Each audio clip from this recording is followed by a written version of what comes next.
Bismillahirrahmanirrahim. Assalamualaikum warahmatullahi wabarakatuh. Video ini menjelaskan tentang materi pertama untuk mata pelajaran ilmu falak kelas 12 MA Al-Qosimi.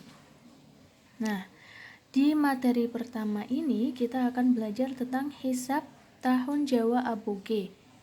Akan kita konversikan ke tahun Hijriah, akan kita konversikan ke tahun Jawa Aboge. Apa itu tahun Aboge? Aboge itu adalah singkatan dari tahun alif Rabu Wage. A alif, Bu Rebo, G adalah Wage. Maka disingkat jadi Aboge. Nah, untuk menghitung hisab yang akan kita bahas ini, langkah pertama yang harus Anda perhatikan yaitu adalah tabel yang tugas. Justru tabel tugasnya ya yang pertama diperhatikan. Nah, di sini tabel tugas. Nah, nanti di tabel tugas ini jenengan akan nemu titik-titik ini yang nanti akan jenengan isi dengan tugas jenengan. Nah, sementara angka-angka yang memang sudah ada di tabel tugas ini adalah angka-angka kaidah atau pasti tetap. Berapapun tahun yang jenengan cari, pasti di sini akan ada angka 8 dan 120. Nah, kalau di kelas 11 kita mengenal yang namanya tahun tam, di kelas 12 ini kita akan mengenal yang namanya tahun nakis. Apa itu tahun nakis? Nah, kalau tahun tam seperti yang jenengan sudah ketahui, mungkin jenengan sudah lupa atau belum. Kalau tahun tam itu adalah tahun yang sudah sempurna dilewati, atau berarti tahun sebelumnya dari yang kita hitung. Nah, maka tahun nakis adalah tahun sebaliknya dari tahun tam, berarti tahun nakis adalah tahun yang sedang kita hitung. Nah, berarti nanti yang harus dicatat adalah tahun nakis dan angka pembaginya 8 dan 120. Nah, tulisan-tulisan yang ada di dalam tabel-tabel ini adalah tulisan-tulisan yang nanti jenengan harus perhatikan saat jenengan menghitung. Di sini, di materi yang sudah saya bagikan, saya sudah melampirkan juga contoh perhitungan. Contoh mengetahui tahun Jawa Aboge dari tahun Hijriah 1437 Hijriah. Caranya, tahun nakis tadi udah dijelaskan, tahun nakis itu adalah lawan daripada tahun tam. Kalau tahun tam adalah tahun yang sudah sempurna dilewati, maka tahun nakis adalah tahun yang sedang kita hitung atau yang sedang dijalani. Maka berarti tahun nakis adalah tahun 1437. Kalau tahun tamnya berarti 1436. Tapi dalam perhitungan ini kita menggunakan tahun nakis. Tahun nakisnya adalah 1437 kita bagi dengan 8. 8 ini adalah kaidah. 1437 dibagi 8 hasilnya ada 179. Nah, 179 dikali 8 hasilnya 1432. Ini adalah sistem Poro-Gapet. 1437 dikurangi 1432, sisanya 5. Dari sisa ini kita tarik ke tabel yang pertama, kode tahun. Nah, dari angka 5 ini maka kita akan mengetahui tahun apakah pada tahun 1437. Nah, kita cari 1, 2, 3, 4, 5, 6, 7, 8. 8 sama dengan 0. Kalau misalnya nanti di sini habis atau 0, tidak ada sisa, maka 0 sama dengan 8 atau tahun ba. Nah, karena di sini kita adalah 5, maka berarti 5 adalah tahun jim awal. Nah, dari sini kita akan mengetahui dua hal ya. Yang pertama, tahun, nama tahun. Yang kedua adalah nama hari. Kita akan menemukan nama tahun dan juga kode hari. Nah, kalau kita hanya menemukan nama tahun dan hari, maka dari manakah kita menemukan pasaran? Pasaran itu akan terbawa dari nama tahun.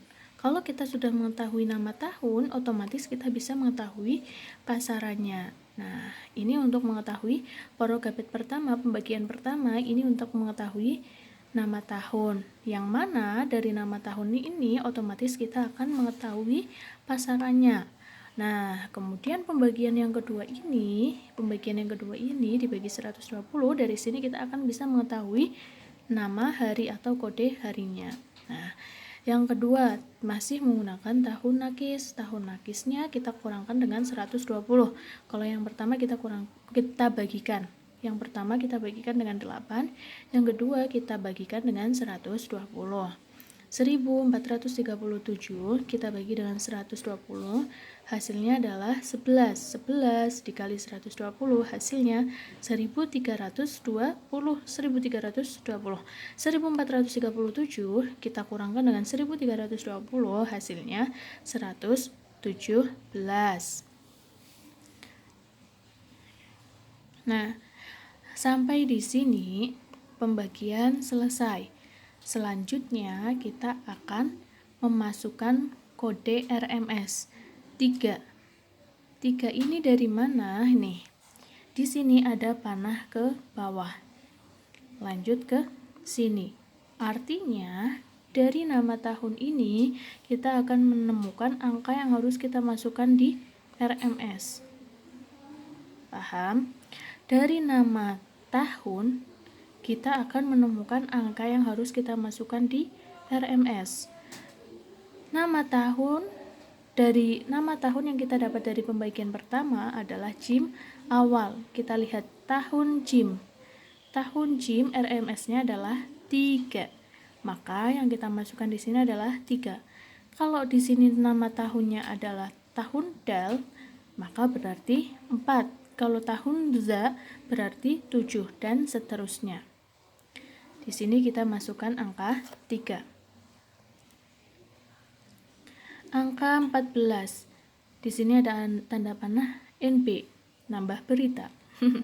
NB, tambahkan RMS dengan kelipatan 7 sampai jumlahnya dapat mengurangi angka selanjutnya. Yang perlu dicatat adalah kelipatan 7 dan agar dapat mengurangi angka selanjutnya. Berarti kalau misalnya di sini 3 tidak bisa mengurangkan untuk angka selanjutnya, maka ditambahkan dengan 7. Ditambahkan dengan 7 kok belum bisa mengurangkan angka selanjutnya, maka bukan ditambah 8, bukan ditambah 9, bukan ditambah 10, tapi kelipatannya 7. Berarti 7, 14, 21 dan seterusnya.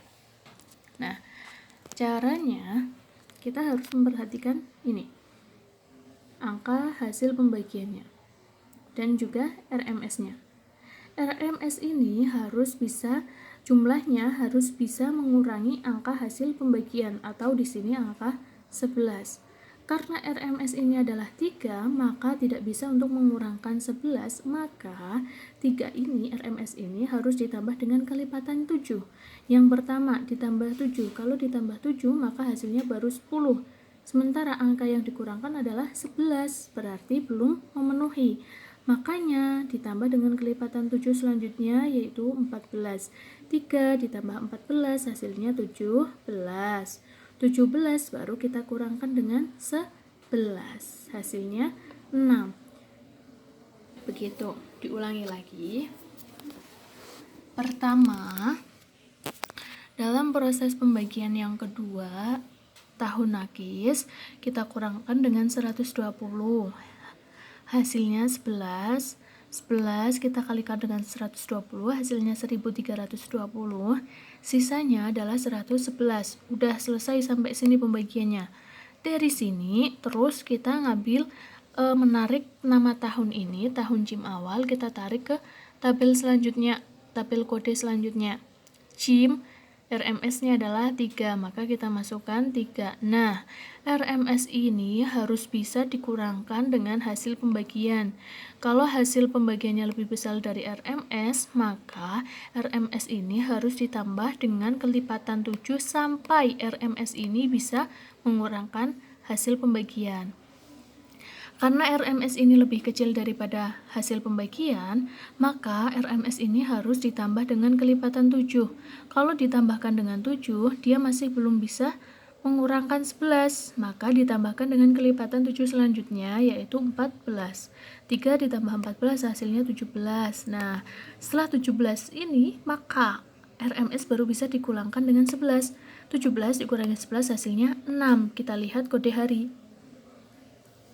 Kode hari dimulai dari hari Ahad sampai hari ke-7 hari Sabtu. 7 sama dengan 0, berarti nanti kalau nggak ada sisa sama dengan 7 atau sama dengan Sabtu. Kita tadi sisanya 6, berarti 6 adalah hari Jumat. Maka di sini kode harinya menghasilkan hari Jumat. Jadi kesimpulannya, tahun Jawa Islam tadi jatuh pada tahun Jim awal pada hari Jumat. Nah, selanjutnya tahun Jawa Islamnya berapa? Tahun Jawa Islamnya berarti 1437 ditambah 512, maka hasilnya 1949 tahun Jawa Islam. Nah, jadi maka tahun 1949 Jawa Islam jatuh pada hari Jumat.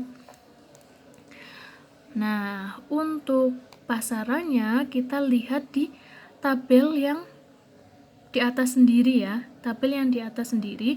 Nanti kan di tabel yang atas sendiri itu ada kode tahun seperti ini. Kaidah tahun Jawa Aboge. Tahun Jim awal, Jum'ah Pon. Berarti kalau ketemunya nama tahunnya Jim awal, maka pasti pasarannya harinya adalah Jum'ah Pon. Kalau berarti Selasa Pahing dan selanjutnya begitu. Maka dari nama tahun kita bisa mengetahui hari dan juga pasarannya. Makanya kalau misalnya di sini ketemunya kok Sabtu, maka berarti jenengan menghitungnya salah begitu.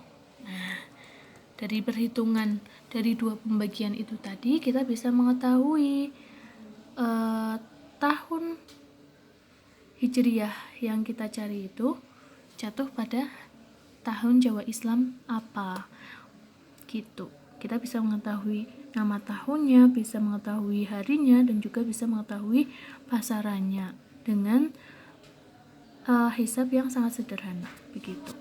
Sekian, terima kasih. Assalamualaikum warahmatullahi wabarakatuh.